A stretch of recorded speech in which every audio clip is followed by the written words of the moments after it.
지난주에 마게도냐 교회, 곧 빌립보 교회, 데살로니가 교회, 베레아 교회, 그 교회들의 모범적인 신앙의 모습을 살펴보았습니다.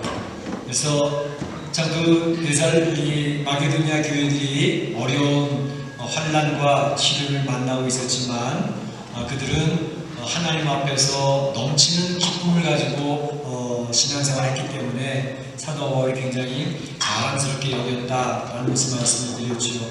또 한 가지는 그들이 굉장히 가난한 가운데 있었다고 말씀을 드렸습니다. 로마 식민지하에서 주권도 있고 또 부유했던 도시였지만 그들이 수탈당해서 이제 경제적으로도 굉장히 어려움을 당하고 있었고, 또 유대인들이 로마 정부와 결탁을 해서 크리스천들을 많이 핍박을 했기 때문에 어려운 지경이 있었다. 그리고 어려운 지경이 있었지만 그럼에도 불구하고 그들이 극심한 가난 가운데서도 힘에 넘치도록 그들이 풍성한 연보를 하였다고 하면서 사도 바울이 굉장히 자랑을 했던 것을 말씀을 드렸습니다. 그래서 그 마게도냐 교회들을 생각을 하면서 제가 느꼈던 것을 말씀드렸죠. 멕시코의 장로교회 구아노바토에서 좋은 교회당에서 예배를 드렸을 때 참 우리가 교회당을 잃고 나서 몇 년 동안 교회도 몇 번씩이나 옮겨야 되고 이제 힘든 가운데 여기까지 왔는데 그런 어려운 가운데서도 우리 성도들이 얼마나 교회를 사랑하고 주님의 교회를 위해서 헌신하고 봉사했는지, 특별히 그동안에는 몇 년 동안 계속해서 멕시코 경제가 좋지 않지 않았습니까? 그런데도 불구하고 우리 성도들이 참 교회를 사랑하는 마음으로 풍성한 연보를 했던 것을 기억을 했습니다. 참 구아노바토 있을 때 그때의 재정 상태보다 지금은 거의 10배 가까운 그러한 풍성한 재정으로 이제 교회가 세워질 수 있었습니다. 그래서 저는 우리 사는 성도를 바라볼 때마다 성도들 형편이 여전히 좋지 않는데도 불구하고 이렇게 교회를 사랑하고 헌신하는 모습 속에서 우리 성도들이 너무 자랑스럽고 고맙다, 그런 생각을 가졌다고 말씀을 드렸습니다. 오늘 말씀은 이제 그 8장에 이어서 9장으로 연결되는데 계속해서 같은 내용의 말씀을 사도 바울이 이야기하고 있습니다.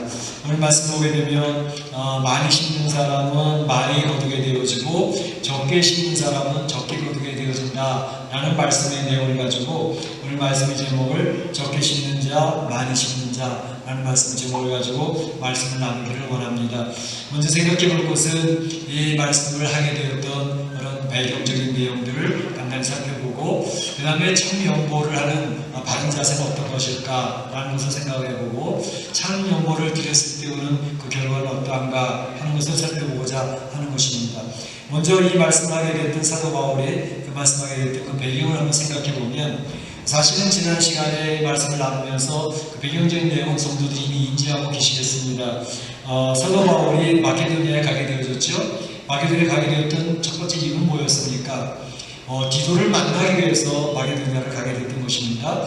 원래는 사도 바울이 디도를 통해서 고린도 교회에 여러 가지 문제점들을 지적을 하고 질책을 하는 눈물의 편지를 써서 보내지 않았습니까? 그때 고린도 교회가 그 사도 바울의 참 책망의 편지를 받아들고 어떻게 반응할까 하는 것이 사도 바울이 굉장히 노심초사 걱정하며 기다리는 내용이었는데 그 기도의 결과를 듣고 싶어서 그는 드로아에서 만나기로 첫 번째 약속을 했지만 드로아의 약속한 날짜에 오지를 않았습니다. 그랬을 때에 사도 바울은 더 초조함을 가지고 마게도냐로 속히 옮겨가게 되어졌죠. 그 마게도냐에서 기다리고 있는데 과연 기도가 돌아왔습니다. 돌아와서 했던 보고는 참으로 감사하게도 그 고린도 교회 성도들이 사도 바울의 질책, 책망하는 편지를 받아들고 영적인 깊은 근심에 빠졌었다 그랬습니다. 영적인 깊은 근심에 빠졌던 그이들은 하나님의 말씀으로 이제 사도 바울의 편지를 받고 그들이 회개하기 시작을 했고 회개하는 가운데 하나님 앞에 바로 서자고 하는 새로운 결단, 다짐 속에서 새롭게 회복되어지는 모습을 보고 오게 되어졌다 라고 하는 기도의 보고를 들으면서 사도 바울이 얼마나 기뻤는지 모릅니다. 하나님의 위로가 넘치고 넘쳤다 하면서 하나님께 감사하는 사도 바울의 이야기를 우리가 지난 시간에 살펴보았죠. 그런데 이 사도 바울이 그 기도를 다시 고린도 교회에 보내려야 되는 내용이 나오고 있는 것입니다. 사도 바울은 왜 디도를 또다시 보냈을까? 그 내용은 지난 시간에 말씀드렸던 것처럼 마게도냐 교회들, 빌립보 교회나 데살로니가 교회나 베레아 교회들이 참으로 아름다운 모범적인 신앙생활을 했고, 특별히 그들이 그 어려운 가운데서도 풍성한 연고를 모아서 예루살렘 교회를 도와주자고 하는 그런 연고를 모았기 때문에 이제 그것을 가지고 디도가 이제 마게도냐에서 칭찬받는 성도 한 명과 또 재정적인 문제에 있어서 검증이 되어졌던 한 사람을 택해서 세 사람과 함께 팀이 이루어져서 고린도 교회를 가서 이제 너희들이 할 일이 있다라고 해서 보내게 되어졌던 것입니다. 그 내용은 뭐였냐 하면 고린도 교회 성도들에게 이제 너희들이 한번 이제 새롭게 결단을 하고 좀 추진하면 좋겠다 하는 내용이 있었는데, 그것은 바로 연보에 대한 문제였습니다.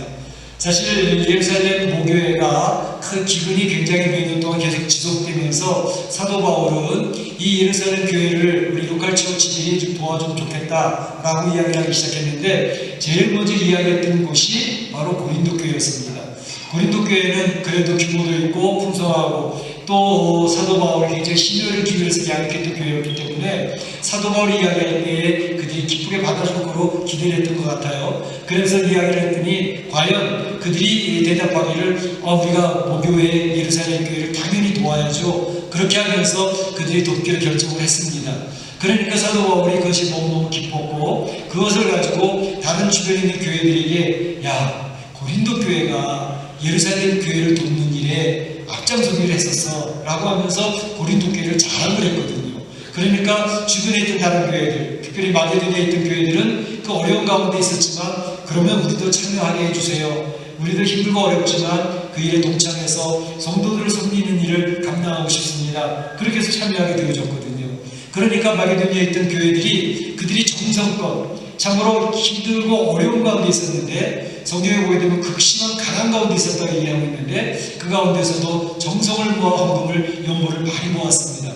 그래서 그것을 가지고 이제 디도도에서 가게 됐는데, 사실은 고린도 교회는 1년 전에 그런 결정을 하고 이제 사도 바울에게 연보하겠다고 예루살렘 교회를 돕겠다고 결정을 했지만 1년이 지나도록 그들이 구제 헌금 모금은 지지부진하게 거의 모아지지가 않았습니다. 그러니까 사도 바울이 이제 그것을 보면서 이야기를 하는 거죠. 오히려 고린도 교회는 사도 바울이 저렇게 돈 얘기를 자꾸 하고 헌금 얘기를 자꾸 하는 거 보니까 저 사도 바울이 돈을 너무 밝히는 사람 같아. 그 사람이 돈 모으려고 하는 것은 무슨 예루살렘에 갖다 주면 뭘 갖다 줘? 자기가 쓰려고 그러는 거지. 착복하려고 그러는 거야 라고 이야기하는 그 고린도 교회 안에 거짓 리더들이 있었습니다. 그들로 인해서 교회가 굉장히 힘들어졌고 사도 바울을 공격하는 그런 모습이 있었거든요. 사도 바울이 이야기하기를 나는 재물을 탐하는 사람이 아니야. 내 재물까지도 너희들을 위해서 다 희생하고 내 생명까지도 너희들을 위해서라면 다 내놓을 작정을 하고 있는 사람이야. 그렇게 이야기하면서 변명을 하죠. 그러면서 이야기하기를 내가 너희들을 얼마나 자랑을 했는데, 마게도냐에 와서도 고린도 교회가 이와 같이 예루살렘 교회를 돕겠다고 작정을 하고 이 헌신을 하니 그것에 얼마나 자랑을 했는데 1년이 지나도록 너희들이 그렇게 지지부진하게 하고 있으니 지금 너희들을 자랑했던 그 자랑이 이제 자칫 잘못하면 부끄러움이 될 것 같아 라고 이야기하는 거죠. 이 형제들을 보낸 것이 이제 너희를 위한 우리의 자랑이 헛되지 않고 내가 말한 것 같이 너희를 준비하게 하려 함이라. 마게도냐 사람들이 그들이 갔을 때 이제 너희들이 준비하지 아니한 것을 보면 너희는 고사하고 우리가 믿던 것에 부끄러움을 당할까 두려워하노라. 그러니까 말을 했는데 전혀 준비가 안 된 모습을 보면 이 마게도냐 교인들이 볼 때 아니 고린도 교회에서는 다 준비했다면서요. 아무것도 준비 안 된대요. 그러면 얼마나 부끄러움이 되겠느냐. 그러니 너희들이 이 세상을 보내서 준비시키고자 하니까 잘 준비된 그런 모습으로 너희들이 말하는 대로 너희들이 결정한 대로 잘 준비하면 좋겠다. 그렇게 해서 보내게 되어졌던 것입니다. 그럼에도 불구하고 지난 시간에 말씀드렸던 것처럼 고린도 교회를 향해서는 사도 바울이 얼마나 조심스럽게 이야기하고 있는지 모릅니다. 이미 알고 있는 것처럼 고린도 교회 문제가 굉장히 많지 않았습니까? 그 문제 때문에 야단도 맞았죠. 그러면서 지금 겨우 회복되고 있는 중에 있는데 자칫 잘못하다가 큰 시험이 될까봐 사도 바울은 굉장히 조심스럽게 성도들을 그 고린도 교회를 다루고 있는 모습을 볼 수가 있습니다. 이 돈에 대한 문제는 그 그때도 그랬지만 오늘날에도 마찬가지입니다. 돈 때문에 시험을 드는 경우들이 굉장히 많이 있습니다. 그래서 헌금할 때에도 굉장히 시험이 들기도 하고, 또 11조 드리게 될 때에도 이 11조 드리는 것 때문에 마음의 갈등도 많고, 부부간에 서로 다른 견해 때문에 부딪히는 경우들도 많이 있죠. 그래서 11조를 드리는 신앙의 수준이 되어지면 그 사람들의 신앙에 한 단계 업그레이드가 되는 것을 볼 수가 있습니다. 어쨌든 이 돈의 문제는 오늘날에도 굉장히 예민한 문제가 되어져서 시험에 들기도 쉽고, 사단이 교회를 흔드는데, 또 성도들의 믿음을 무너뜨리는데 가장 적절하게 사용하는 도구가 돈 문제입니다. 그렇기 때문에 세상 공중권세자고 사단은 바로 많은 성도들을, 이 세상은 막을 것도 없고 많은 성도들을 돈 앞에 굴복시키는 그러한 세력으로 다가오는 것을 볼 수가 있습니다. 그런데 이 사단의 그 강력한 힘을 가지고 이제 돈이 하나님 된 세상을 우리가 살아가고 있고, 성도들도 그러한 영향력 안에서 자유롭지 못합니다. 그래서 돈의 영향력에서 우리도 많이 좀 갈등을 하고 힘들어하고 그런 일이 생기게 되는데, 그런데 오늘날 우리 주변에 보게 되면 이러한 사단의 영향력 안에서 자유로운 사람들이 있습니다. 그런 사람들은 주로 신앙의 길이 그렇습니다. 돈 앞에 노예가 되지 아니하고 포로가 되지 아니하고, 돈에 의해서 지배받는 게 아니라 돈을 가지고 사용하고 돈을 다스릴 줄 아는 그런 신앙의 가치관을 가지고 있는 성도들이 승리하는 경우들이 많이 있는 것을 봅니다. 이 세상에 지금 최고 부자가 빌 게이츠라고 그러지 않습니까? 또 워렌 버핏, 이런 사람들은 지금 세계에서 1, 2등 가는 부자들입니다. 그런데도 불구하고 그 사람들은 선한 일에 사용하기 위해서 자기 재산의 3분의 2 이상을 기부하고 있는 것을 볼 수가 있습니다. 미국에서는 세금을 더 많이 걷어야 된다고 이야기하는 사람들이 주로 부자들이 그렇게 합니다. 그래서 우리가 돈을 많이 벌었으니 이 세금 좀 많이 걷어가지고 좀 연약한 사람들, 가난한 사람들 도와주라고, 그렇게 모이는 모임이 부자들의 모임이 있습니다. 참으로 멋지게 살아가는 사람들의 모습이라고 얘기할 수 있습니다. 뿐만 아니라 우리 한국에서도 그런 사람들이 굉장히 많아요.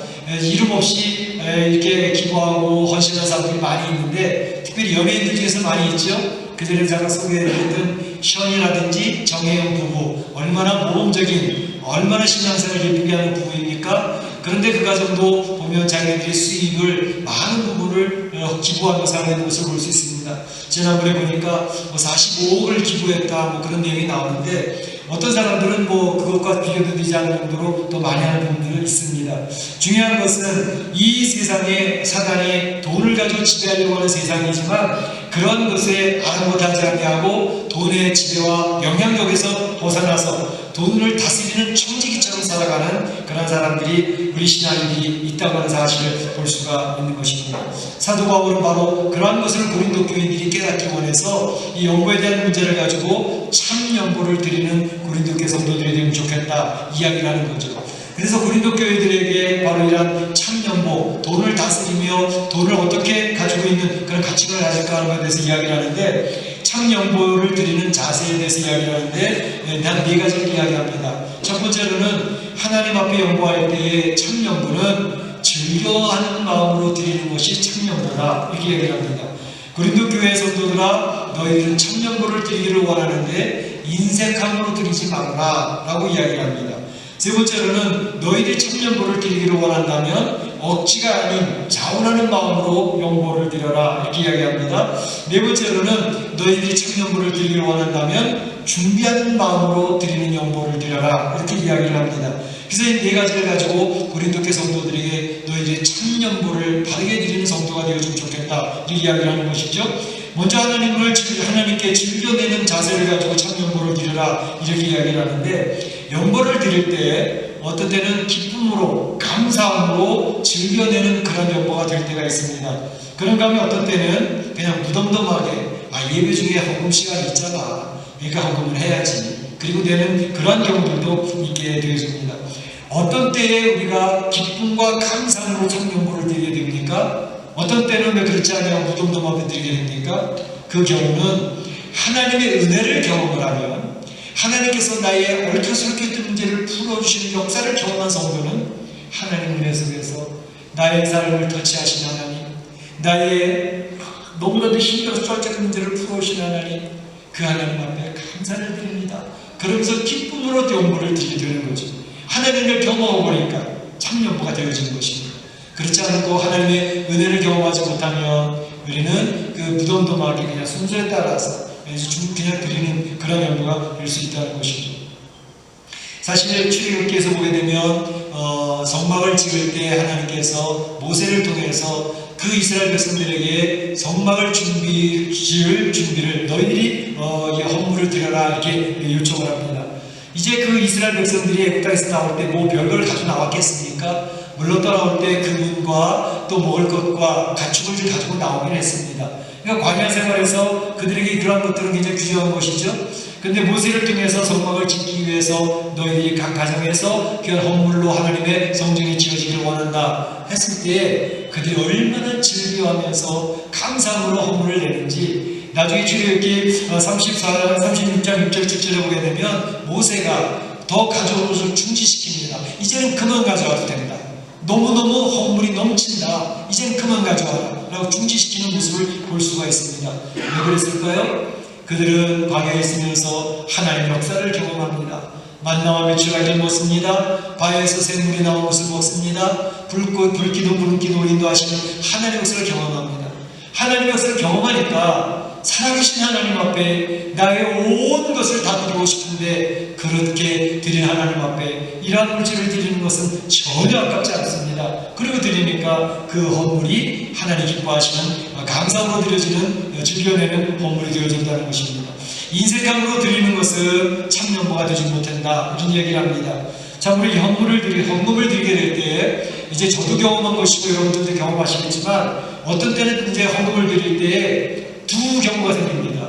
좀 이렇게 드리면 좀 더 많이 드리는 것 같을 텐데 또 어떤 경우는 이거 좀 적게 드려도 될 것 같은데 그 두 가지 마음이 들 때가 있어요. 어떤 헌물을 드릴 때 그럴 때 저는 어느 순간부터는 두 가지 마음이 떠오르면 제게 두 가지 마음이 떠오르면 많은 쪽을 택하자 그렇게 해서 헌물을 드립니다.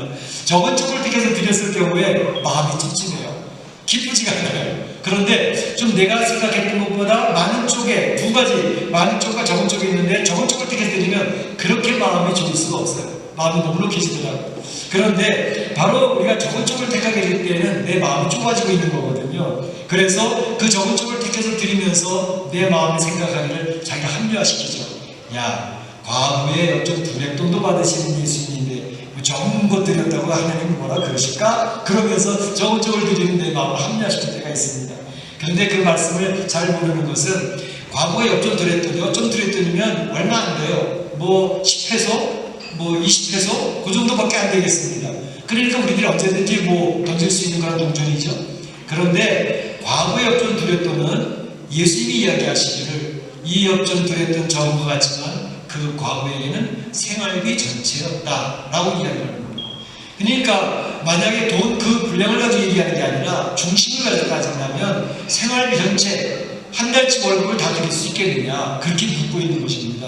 그래서 우리가 이야기할 때에 자기 합리화를 시키면서 적은 쪽을 택했는데 마음이 좁아져서 인색함이 듭니다. 그러면 인색함으로 드려진 헌물은 하나님 앞에 별 가치가 없다는 것입니다. 하나님 앞에 넉넉한 마음으로 감사와 즐거운 마음으로 드리게 될 때에 하나님이 기뻐 받으신다는 거죠. 우리가 이 세상에서도 저축을 하지 않습니까? 적금을 들고 또 계를 들고 그러면서 목돈을 모아서 그 돈을 어디다 쓸 것인지 준비를 합니다. 그런데 이 세상에 적금을 들고 뿐만 아니라 하나님 나라에도 내 은행 어카운트가 있습니다. 내 어카운트가 있어서 내가 하나님 앞에 어떻게 적립을 해나가느냐 하는 것이 하나님의 은행 잔고에 다 나와 있다니까요. 하나님께서 말씀하신 이런 얘기를 하셨습니다. 네 보물을 땅에 쌓아두지 말라. 오직 너희를 위하여 하늘에 보물을 쌓아두라. 그 보물이 있는 곳에 내 마음이 있느니라. 이렇게 얘기를 합니다. 은행에 적금이 쌓여가잖아요. 뒷돈이 많이 부어져 가잖아요. 저거 타서 내가 뭐 해야지. 마음이 가잖아요. 마찬가지로 하나님 나라의 은행 어카운트에 이 은행 적금을 잔뜩 쌓아나가면 하나님 나라의 소망이 있다는 것을 의미합니다. 하나님 나라의 소망이 있는 사람은 하나님 나라를 위해서 쌓아가고 있는 거죠. 그러니까 그 소망 중에 살아가는 넉넉함이 있다는 것을 이야기합니다. 우리 하나님은 원금만 갚아주시는 게 아니라 몇 배로 갚아주십니다. 그냥 이자 조금 붙여주시는 분도 아니십니다. 이것은 우리가 신앙생활 해보면서 경험하는 부분들입니다. 여러분들이 신앙생활하면서 이러저러한 신앙적인 경험들을 많이 하시는데, 신앙생활하는데 이 금전적인 문제에 있어서도 우리가 경험을 하게 되어집니다. 하나님 앞에 다른 사람은 모르죠. 자기하고 하나님만 아는 부분들입니다. 그래서 하나님 앞에 내가 기쁨으로 감사함으로, 아니 적은 쪽보다는 더 큰 쪽을 택해서 드렸는데 하나님 어떻게 그것을 채우시고 어떻게 갚으시고 나의 삶을 어떻게 인도하시는지를 경험한 사람들은 그걸 경험해 봤기 때문에 드라마틱하게 이 재정적인 문제를 다루고 있다고 하는 것을 우리는 알 수가 있는 것입니다. 그러니까 그런 부분에서 경험이 쌓이면 그 드리는 것 자체도 기쁘고 즐겁더라는 것입니다. 그래서 하나님의 역사를 경험하게 된다는 것입니다. 억지로 아닌 자원함으로 드리는 연보가 참 연보다 이렇게 말씀을 드렸습니다. 참으로 우리가 하나님 앞에 헌물을 드릴 때에도 자기가 작정한 대로 그리고 자원하는 마음으로 드리면 됩니다. 하나님 그 양을 보시는 분이 아닙니다. 하나님이 우주를 창조하신 분이고 이 우주의 모든 재산권을 다 가지고 계신 분인데 내가 뭐 조금 보탠다고 피 차이가 나겠어요? 별 차이 없습니다. 하나님 보실 때는 이 온 우주를 소유하고 계신 분인데 그 하나님 앞에 드릴 때 내 마음에 정한 대로 내 마음의 기쁜 대로 뭐 양이 크고 적음을 얘기할 필요 없어요. 내가 기쁘게 드리면 됩니다. 그런데 그걸 가지고 자꾸 계산하는 그 문제가 되는데 사도행전 5장 1절에서 11절을 보게 되면 비극적인 사건이 나오지 않습니까? 아나니아와 삽비라의 사건입니다. 그 당시에 이스라엘 교회에 하나님의 큰 은혜가 임하니까 저마다 성도들이 하나님께 드리고 싶어가지고 막 별별 걸 다 드리는 거예요. 어떤 사람은 자기 땅을 팔아서 밭을 팔아서 막 드리는 거예요. 그걸 보다가 아나니아 삽비라가 야 우리도 밭 팔아서 드리자. 그래서 드리게 됐는데 파는 것까지 좋았어요. 결정하는 것까지 좋았어요. 드리다가 마음에 조금 변화가 생겼어요. 야, 다 드리면 어떻게 되겠냐. 조금만 내려놓고 나중에 우리가 비상장으로 좀 넣어야 되지 않겠어? 부부끼리 얘기하고 좀 띄워놓고 드렸습니다. 베드로가 묻습니다. 이것이 너희가 드리고 전부냐? 예, 우리 재산 전부입니다. 거짓말을 시킨 거죠? 아니 제가 자원해서 결정한 대로 하면 됐는데 그냥 다 드리는 것처럼 하는데 다 드린 게 아니에요. 그러니까 거기서 비극이 벌어졌던 것을 볼 수가 있습니다. 하나님은 그 양 따지시는 건 아니에요. 자기 마음의 기쁨대로 드리면 되는 거거든요. 그런데 이제 우리가 작정한 대로 하거나 자원하는 대로 하지 아니하기 때문에 그것에 돈에 대한 갈등이 생기는 것입니다. 어떤 분이 이제 이 골짜기가 굉장히 깊은 흔들 다리를 건너가는 거예요. 한 사람은 다 건너갈 수가 있어요. 근데 그 다리가 흔들 다리라서 잘못 걸어가면 막 흔들리니까 바람에 흔들리고 막 그러니까 먼저 골짜기로 지나가야 되겠는데 그걸 지나가야 되겠는데 저 사고는 어떡하지? 걱정이 되는 거예요. 떨어져가지고 바람도 떨어져서 죽으면 어떡하지? 그래서 그 흔들 다리를 지나가기 전에 이제 교회 다니는 사람이니까 저희 기도를 했습니다. 하나님 여기서 자기가 굉장히 먼데요. 이 다리가 많이 흔들려요. 근데 무사히 제가 건너가게 되면 하나님 앞에 100불 헌금할게요. 그러면서 시작을 했습니다. 아까 했는데 반 정도 지나갈 때까지도 별로 흔들리지 않았어요. 야, 길을 빨리 못 키는구나. 그래서 아무리 산까지 왔어요. 그래도 괜찮은 거예요. 그랬더니 하나님 앞에 하나님 한 반만 내면 되지 않을까요? 딜을 하는 거예요. 하나님 앞에. 그리고 그냥 좀 더 하는데도 그래도 여전히 괜찮은 거예요. 하나님 요번에는 그냥 지나가고 다음번에 기회를 때 드리면 어떻겠습니까? 근데 그러자마자 이 다리가 흔들리기 시작을 하는 거예요. 막 흔들리니까 이 사람이 하나님 농담도 못합니까? 그러더라는 거예요. 살려주세요. 그래서 헌금을 했다는 거 아닙니까? 하나님 우스갯소리이긴 하지만 우리의 마음이 이렇게 계속 흔들리고 갈등에 빠지는 경우들이 많이 있다는 것입니다. 우리는 억지로 아닌 자원하는 마음으로 드릴 때에 그것이 참 연보가 되어진다는 것을 이야기하고 있습니다. 준비하여 드리는 연보가 참 연보다 이렇게 얘기합니다. 요즘에는 잘 모르겠는데 옛날에 우리 할머니들, 할머니, 어머니들은 주변 교회 갈 때 헌금을 미리 준비합니다. 어떤 가게에서도 소득이 생기면 소득의 첫 번째 것을 옆에다가 헌금통을 만들어 놓고 소득의 첫 번째 걸 띄워놓고 이거 첫 번째 거니까 하나님 거 그리고 띄워놓고 그 다음에 또 주일날 교회 가기 전에 하나님 헌금 드리기 위해서는 옛날 그림들 많은 거 저도 봤어요. 대림이 내가지고 집회를 대립니다. 토요일날 밤에 쫙 데려가지고 빳빳하게 해가지고 봉투에 딱 집어넣어서 뭐 빳빳한 거나 꾸며진 돈이나 그 돈이 그 돈 아니겠습니까? 값이 변하진 않아요. 그런데 빳빳하게 빌려서 드리는 그것은 그 마음에 뭐예요? 정성이 들어가 있어요. 하나님 앞에 깨끗한 돈으로 구별되는 거예요.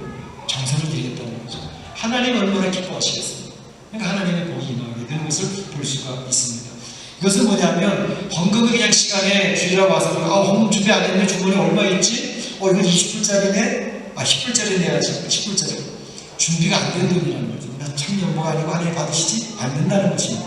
그래서 이러한 준비된 돈, 또 하나님 앞에 자원해서 그리고 인색하지 아니하고 즐겨드리는 헌금이 되어질 때 하나님 기쁨 받으시는 연보가 되어진다. 고린도교회 성도들아, 너희들의 연보가 이와 같이 참 연보가 되기를 바란다 라고 사도 바울이 고린도교회에 가르치고 있는 내용을 볼 수가 있는 것입니다. 마지막으로 한 가지는 참 연보를 드리면 어떤 결과가 올까요? 그랬는데 두 가지입니다. 참 연보를 드리게 되면 첫째, 하나님의 영광을 받으신다는 것입니다. 13절에 보게 되면 하나님의 영광을 받으시며 이렇게 되어 있습니다. 8절에는 너희가 넉넉함과 풍성함을 누리게 될 것이다 이렇게 했습니다.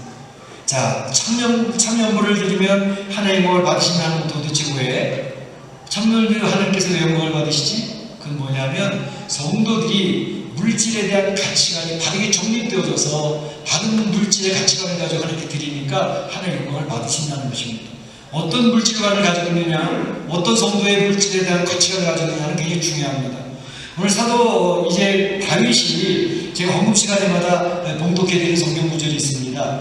역대상 29장 14절 말씀인데 그것은 다윗이 고백했던 내용입니다. 다윗이 성전 건축의 준비를 다 하고 나서 그 드려진 헌물을 바라보면서 하나님 고백했던 내용이 그것입니다. 나와 나의 백성이 무엇이란데 이처럼 즐거운 마음으로 들을 힘이 있었나이까. 모든 것이 주께로 말미암아 싸우니 우리가 주의 손에서 받은 것으로 주께 드렸을 뿐이니이다. 이 다윗이 물질관입니다. 다윗이 가지고 있는 재산이 엄청났습니다. 그런데 다윗은 그의 사유 재산이긴 하지만 그것을 자기 거라고 여기지 않았습니다. 이것은 하나님께서 주신 것, 하나님으로 말미암아 받은 것이기 때문에 하나님께 드립니다 라고 하는 물질관의 가치관을 가지고 그 물질을 썼다는 것입니다. 바로 이것이 굉장히 중요한 물질의 가치관입니다. 요즘에 저희가 새벽기도 예레미야를 살펴보고 있는데요, 예레미야 34장을 보게 되면 시드기야 왕이 이야기했던 내용이 나옵니다. 시드기야 왕이 바벨론의 왕에 의해서 포위가 되어져 가지고 이제는 바로 이제 무너지기 직전에 있는 그런 상황이 되어지니까 시드기야 왕이 이제 밧줄이라도 장을 모양으로 하나님 앞에 우리가 이제 바르게 율법을 지키는 사람이 되어지자 그러면서 새롭게 선포했던 내용이 있습니다. 그게 뭐냐면 우리가 율법을 잘 지키지 않았었는데 이제 율법을 지키자. 그럼 하나님 우리 궁일여기셔서 이 함락되는 막아주실지도 모른다. 그리고 이런 내용이 그 동족들끼리는 서로 노예를 설치 못하게 되어져 있습니다. 그 율법입니다. 그런데 만약에 그 동족을 율법이 노비로 삼았을 경우 이제 동족들이라 할지라도 가난한 사람이 있지 않겠습니까? 가난한 사람들은 자기 자녀들을 노예로 이렇게 넘겨주기도 하고 자기네들이 가지고 있던 기업, 땅, 지파별로 주었던 땅을 이제 팔아서 그들의 땅을 넘겨주기도 하고 그런 일이 있었습니다. 그런데 그 당시 시드기야와 그때까지도 이런 율법의 정신을 지키지 않았기 때문에 그들은 자기네들이 데리고 있던 노예들을 이제 6년이 된 노예들을 다 풀어주자, 자유롭게 해주자. 그래서 6년 동안 노예 생활했던 사람 다 풀어주는 역사를 했습니다. 그건 뭐냐면 율법 정신을 지키겠다는 것이죠. 그래서 이제 가난한 집에서는 그 각 지파별로 같이 소유했던 땅 기업이 있지 않습니까? 여호수아가 가나안 땅을 정복하고 난 다음에 각 지파별로 땅을 12조각에서 다 나눠줬지요. 각 지파별로 받은 땅은 또 각 가문별로, 가족별로 땅을 나누어서 가지게 되었습니다. 그래서 그 땅을 이제 기업으로 그들이 후손들이 계속 유지해 나가게 되어져 있었던 것이죠. 그런데 그 땅이 이제 잃어버리게 되어지면 안 된단 말이죠. 그래서 수혼법, 유대인의 그 결혼법이 특이한 결혼법이 있지 않습니까? 형이 있는데 형이 죽었어요. 그럼 그 형수는 둘째가 결혼을 해서 그 아들을 낳으면 또 이어, 둘째 형도 죽었어요. 그럼 셋째로. 그 막내까지 가는 그런 내용이 나오지 않습니까? 그런 이상한 결혼법을 가지고 있는 이유는 바로 그 가문, 그 가족의 재산을 끝까지 지켜나가기 위해서 그러한 계대에 이어져가는 그런 결혼식을 하게 되었던 것입니다. 거기서 중요한 것은 뭐냐면 우리에게 주어진 기업, 주어진 땅, 이것은 우리가 개인의 소유라고 말할 수도 있지만 결국 이것은 하나님께서 주신 것이기 때문에 토지가 바로 하나님의 것이라고 하는 토지 공개념을 가지고 있는 것입니다. 그러니까 내 사유로 내 것이라고 주장할 수만은 없다라고 하는 그런 개념을 가지고 있기 때문에 이제 그들이 희년이 되어지면, 희년이라고 하는 것은 7년씩 7번 지난 50년째 될 때 교회로 팔렸던 사람 이런 모든 것을 다 원래 위치대로 다 돌려주는 날입니다. 그래서 그것이 희년입니다. 그러니까 하나님께서 주신 기업은 절대로 다른 지파로 넘어갈 수 없고 다른 가문으로 넘어갈 수 없도록 그 땅은 그들이 유지할 수 있도록 해주었던 것이 희년제도의 율법 정신입니다. 바로 거기에서 얘기하는 것이 이 세상을 살아갈 때 우리가 땀 흘려서 사유재산을 가질 수 있습니다. 그러나 근본적으로는 바로 내가 가지고 있는 모든 것이 내 것이 아니라 하나님으로부터 주어졌다고 하는 공개념을 가진 것이 성도들이 가지고 있는 물질과 재산관이라는 사실입니다. 그렇게 되어질 때 하나님께서는 그것을 인정하니까 하나님의 영광을 받으시게 된다는 것을 이야기하고 있는 것이죠. 그래서 이렇게 하나님 앞에 영광을 바칠 뿐만 아니라 이 참년보를 하게 되면 그 드리는 사람들이 넉넉함과 풍성함을 누리게 되어져 있다, 이렇게 이야기합니다. 이 말은 무엇이냐 하면 예루살렘 교회가 은혜를 받게 되어졌을 때에 은혜가 충만이니까 그들이 어떻게 얘기했죠? 사도행전 2장 45절에 보게 되면 성령 충만해서 은혜가 충만하니까 그들이 자기의 재산을 팔고 소유를 팔아서 가난한 사람들에게 필요를 따라 나누어 주었다라는 내용이 나옵니다. 이것이 바로 그들이 느끼고 있었던 하나님에 대한 공개념입니다. 이것은 바로 가족의 개념이 아니면은 이루어질 수 없는 개념이죠. 그래서 이스라엘 예루살렘 교회가 이러한 가치관을 가지고 살아왔는데 이제는 이스라엘 그 모교뿐만 아니라 이방에 있는 그런 이방인들이 중심이 되어졌던 마게도냐 교회, 고린도 교회, 이런 교회들이 예루살렘 교회를 위해서 이와 같이 자기네들 것들을 예루살렘 교회에 주는 이런 연구를 함으로써 그 가족 개념을 가질 수 있었단 말이죠. 그 공동체가 가족이라는 개념을 가지고 그들이 서로 나눠 쓰는 그런 일이 있었다는 것을 이야기합니다. 만약 가족 개념이 없다면 어떻게 나눌 수가 있었겠습니까? 내 것을 왜 그 사람한테 줍니까? 안 주지요. 그러나 가족에서는 부모님이 자식을 위해서 자기 모든 재산을 넘겨주지 않습니까? 자녀들은 이제 힘이 없는 부모님을 위해서 부양을 하지 않습니까? 왜 그래요? 가족이니까 그렇게 하죠. 바로 이것이 공동체 개념입니다. 그래서 하나님의 백성들은 하나님 안에서 이러한 나눔을 통해서 서로서로 가족의 의식을 나누게 되어지고 그렇게 되니까 하나님 주시는 은혜와 평강과 안식을 누리는 그런 것이 있게 되어진다는 것이죠. 이런 것을 많은 것을 심어서 그들이 많은 것을 누리게 되어지는 성도가 되어졌다라는 것을 사도 바울이 설명하고 있는 것입니다. 한 가지 예만 드리고 마치도록 하겠습니다. 87세 된 척빈이라는 사람이 지금 샌프란시스코에 살고 있습니다. 2019년대도 지금 살고 있는데 좁은 임대주택을 이제 렌트해서 살고 있는 그런 분입니다. 이분은 시에서 싸구려 시계를 차고 있습니다. 그리고 자동차도 그냥 버스를 이용하는 그런 노인 부부입니다. 그리고 지금 생활하는데 아주 검소하게 생활을 하십니다. 불도 맨날 가는 곳마다 불을 끄면서 살아가는 그런 분인데 이분이 사실은 억만장자입니다. 1960년도에 듀티 프리 샵이라고 하는 면세점 있죠? 면세점 그 창립을 했기 때문에 그로 인해서 엄청난 재산을 모은 사람입니다. 또 6.25 청전봉사이기도 했습니다. 그런데 이분이 그거 가진 억만장자 그 많은 돈을 99%를 다 기부하고 지금 가정들이 별로 없습니다.